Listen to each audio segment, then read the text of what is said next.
Cora. Hi, Bonnie. Hi, everybody. Anybody.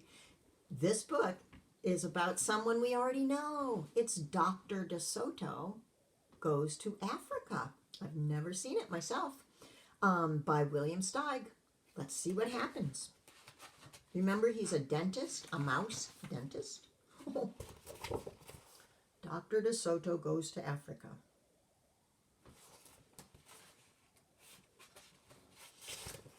Dr. Bernard De Soto was such a once-in-a-million humdinger of a dentist that the whole world knew about him, and also about his wife Deborah, who helped him work his wonders.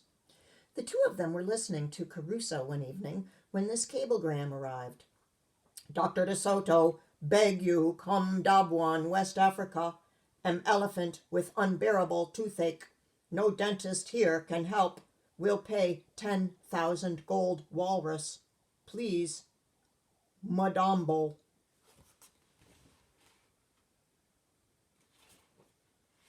The De Sotos had never been in a foreign country, or for that matter, in an elephant's mouth. Mrs. De Soto sang out, "Let us go, liu, and her husband chimed in, "Indeed, liu." After which they kissed and cabled back, "We'll come." Just 2 days later, husband and wife were watching the flying fish and spouting whales from cozy deck chairs on their way to help a suffering elephant. They were enjoying the great ocean.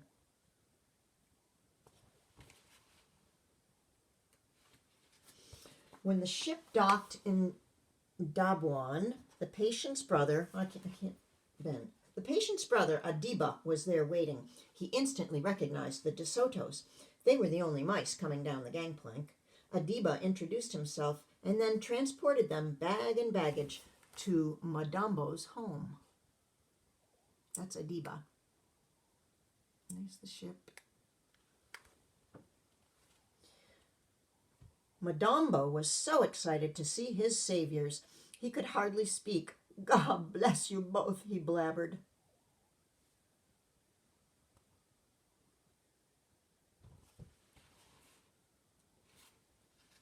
It was 7 p.m. in that part of the world, so Mrs. Madambo led them all to dinner. Madambo couldn't chew solid food. All he could manage was a gigantic aspirin washed down with coconut milk. You see the De Sotos?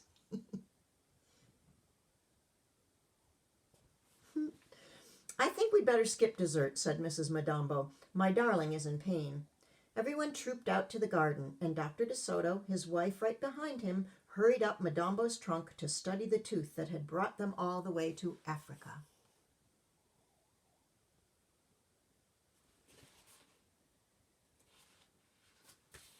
Dr. De Soto had never seen such a thoroughly rotten molar. No wonder the other dentists couldn't deal with it. "I'm confident I can reconstruct this wreck," he said.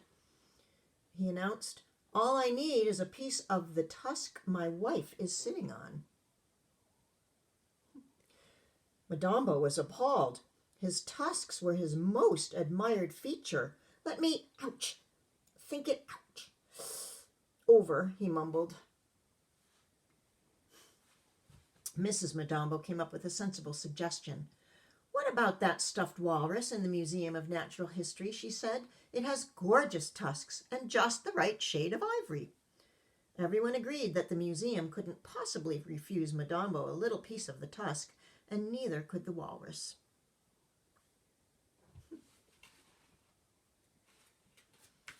Adiba set off for the museum, which stayed open late on Fridays, while Dr. De Soto got right to work. But even his most delicate touch couldn't keep Madambo from yodeling in pain. Mrs. De Soto always knew exactly which instruments her husband would need next. Long past bedtime, there was still much to be done. The able dentist, his able assistant, and their unhappy patient decided to get some sleep and carry on at daybreak. The De Sotos went to bed on Mrs. Madambo's pincushion. Good thing they took the pins out first. Around midnight, while his wife slept, Dr. Bernard de Soto was kidnapped. Ruh-roh. A hand covered his mouth and he was hustled off in the clutches of a certain rhesus monkey, Honky Tonk by name. "Sir, what is this?" Dr. De Soto demanded as soon as his mouth was uncovered. "Where are you taking me?" "Mind your own business," snarled the monkey. Honky Tonk bore a grudge against Madambo, who had referred to him in public as a moron. He hadn't emigrated from India just to be insulted by an ill-bred pachyderm with a preposterous schnozola. He wanted Madambo to suffer. Honky Tonk took the dentist to his secret hideout deep in the jungle and shoved him into a bird cage and covered it with leaves. "You have no legal right to do this," Dr. De Soto cried. Honky Tonk didn't respond. He just sauntered off, extremely pleased with himself. Dear.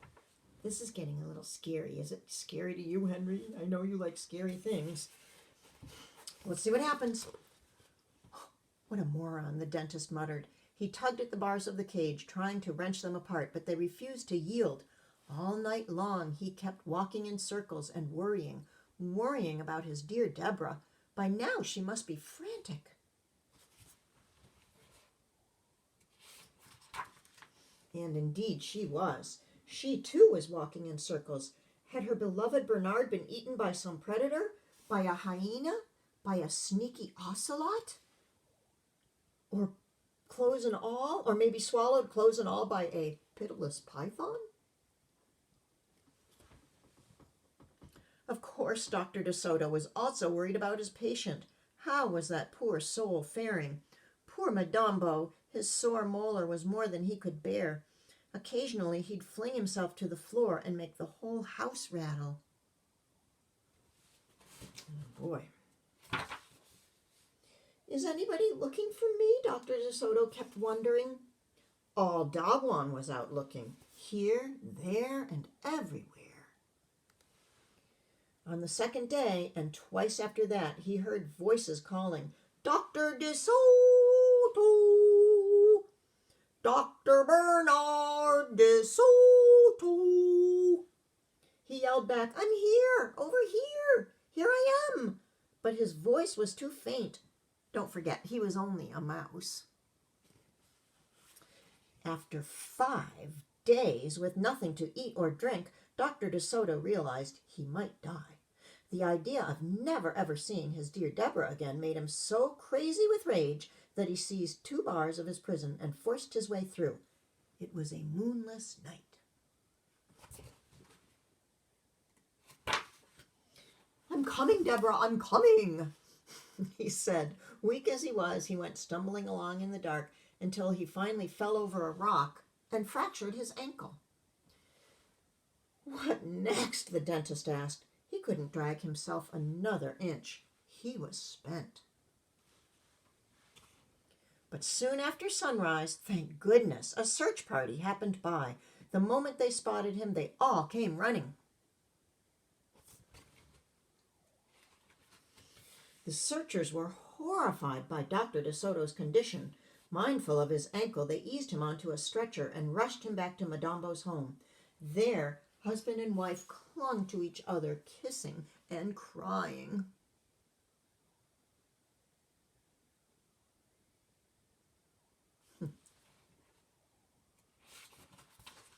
After wolfing down a cheese sandwich and 2 cups of strong tea, Dr. De Soto took matters into his own hand.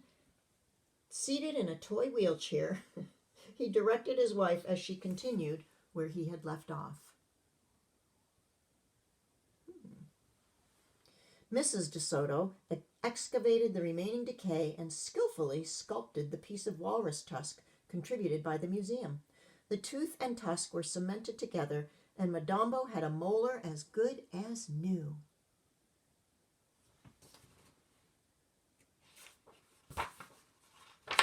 At long last, the elephant was able to smile and giggle and guffaw. He swung his wife into a frolicsome fandango, and then he devoured a huge meal of raw vegetables with a bushel of peanuts on the side.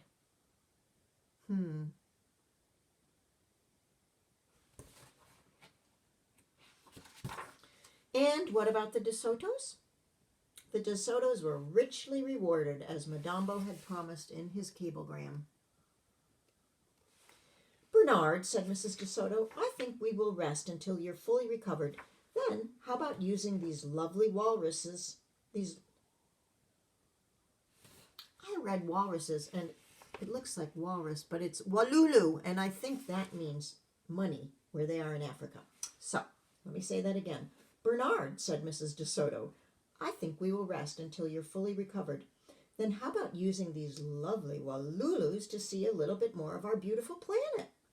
My dear Deborah, said Dr. De Soto, you must have been reading my mind. That's exactly what he wanted to do too. Maybe there are more adventures that we'll get to read about. I hope you liked it. It was a little bit over the top there with Dr. De Soto getting kidnapped. I hope that wasn't too scary. But it all turned out in the end. Love you.